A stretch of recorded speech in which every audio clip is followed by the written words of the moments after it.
أندري لونين يتمسك بشرط واحد لتمديد التعاقد مع ريال مدريد. تصريح ناري ومثير من أنطونيو روديغر عن اللعب في ريال مدريد.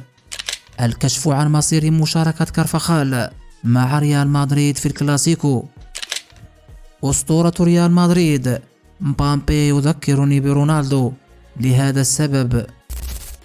السلام عليكم أيها المتابعين الكرام، أهلا وسهلا ومرحبا بكم على قناتكم مع الرياضة. ثانية فقط من وقتكم وادعمونا بلايك للفيديو والاشتراك في القناة واكتبوا رقم 13 في التعليقات لكي أعرفكم أيها المادريديستا. شكرا لكم جزيل الشكر. يرغب ريال مدريد في تمديد التعاقد مع الحارس الأوكراني أندري لونين الذي يبلي بلاء حسنا، وخطف لونين الأنظار في لقاء فريقه ضد مانشستر سيتي في ربع نهائي دوري أبطال أوروبا، حينما نجح في قيادة الميرينغي لنصف النهائي، وتمكن لونين من التصدي لركلتي ترجيح نفذهما برناردو سيلفا وماتيو كوفازيتش ليمنح فريقه بطاقة التأهل. وبحسب تقرير نشره موقع فوتبول إسبانيا، فإن لونين يرغب في الحصول على ضمانات رياضية من نادي ريال مدريد قبيل التمديد.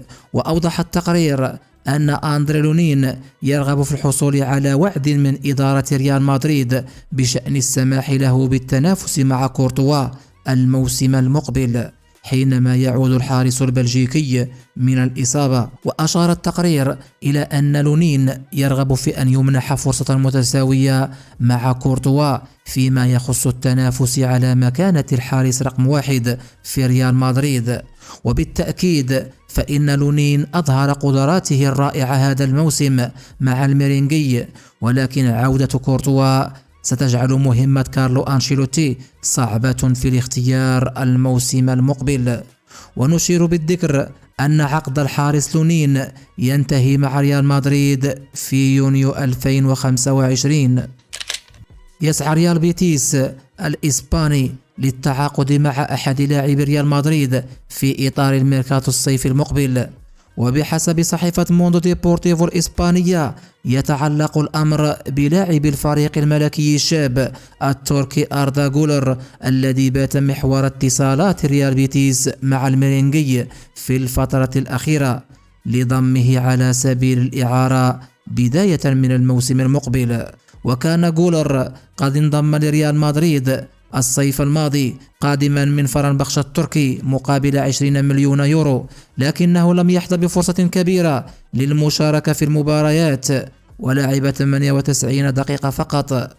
ويقف وراء رغبة بيتيس في ضم جولر أحد الكشاف الذين رصدوا اللاعب التركي وشجعوه على الانتقال للميرينغي، وهو غونزالو نوفيلو الذي يعمل حاليا في الإدارة الرياضية للنادي الأندلسي. ويعتزل ريال بيتيس ضم جولر لمدة موسم أو 2، مع العلم بأن ريال مدريد لن يوافق على رحيله إلا لناد يشارك في البطولات الأوروبية ليكتسب اللاعب الشاب المزيد من الخبرات وفقا لموندو ديبورتيفو الإسبانية. وأضافت الصحيفة أنه سيكون من الأفضل لجولر الرحيل معارا، خاصة أن الموسم المقبل سيشهد انضمام المهاجم البرازيلي إندريك لريال مدريد، مما سيضعف أكثر فرص اللاعب التركي في المشاركة بالمباريات. ذكرت صحيفة أس الإسبانية أن داني كارفاخال نجم ريال مدريد لم يشارك في تدريبات الفريق، لكنه من حيث المبدأ سيشارك في لقاء كلاسيكو، وسيستضيف ريال مدريد مساء يوم الأحد منافسه برشلونة في قمة مباريات الجولة 32 من عمر الدوري الإسباني.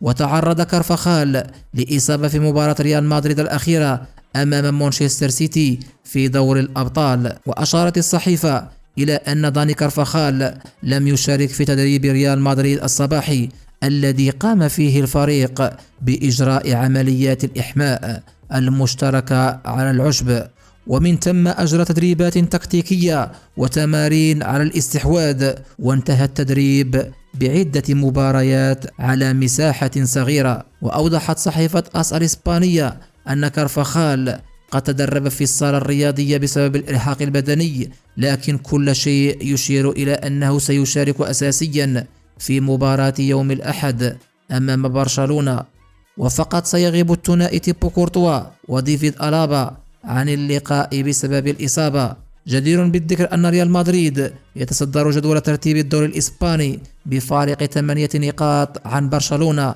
صاحب المركز الثاني.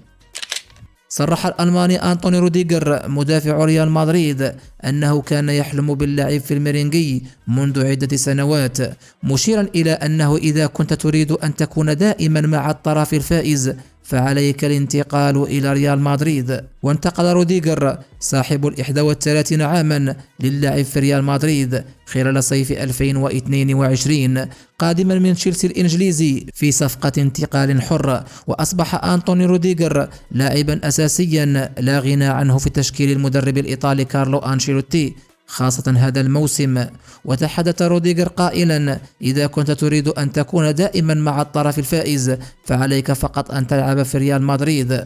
وأضاف: تلقيت رسالة من فلورنتينو بيريز عام 2016 ومنذ ذلك الحين كنت أنظر إلى الرسالة وأقول سأكون معهم يوما.